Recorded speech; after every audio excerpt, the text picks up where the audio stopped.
10 years ago, when we first launched the Sedona Forum here in the shadow of the Red Rocks, we wanted as an organization to be able to bring together like-minded people and find solutions that we could agree upon and then try to take action from that.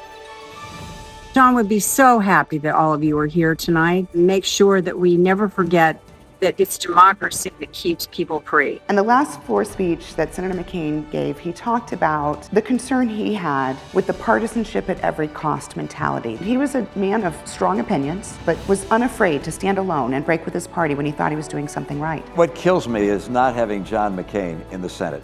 He would be raising holy hell. In politics right now, in government and business, we've lost the form of listening. So can we just all listen? When I was in high school, I used to go wash cars with my dad up in the foothills area in Tucson. I today represent in Congress the same neighborhood where I washed cars as a kid.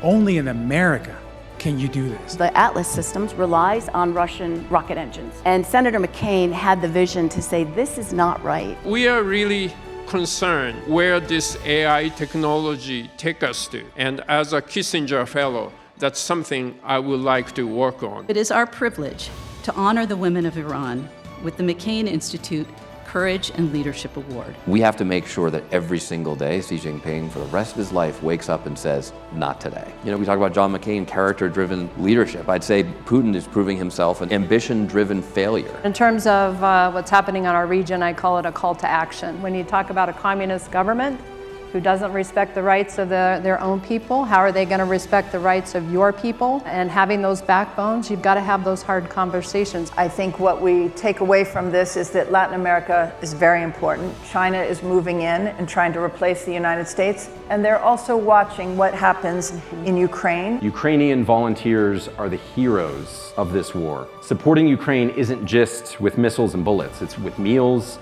fixing windows, rebuilding streets. Winning hearts and minds comes from caring for people in their darkest moments. The nicest thing about having 10 years of a Sedona conference is we've all become sort of a family. For 10 years, we've had some solid partners who have donated to the Sedona Forum and also to the Institute. This is the permanent repository of the values and the vision of John McCain for the world. What do you think John McCain would think of our current state of our politics? I worked for President Obama for 15 years. On election night in 2008, Senator McCain comes out onto the stage. That concession speech is one of the finest pieces of American oratory, not necessarily because of the eloquence of the words that were put together, but because of the example of democracy that he showed. I know John McCain, Cindy McCain, the entire family are proud of the work you're doing, the success of the Sedona Forum. Thank you very much.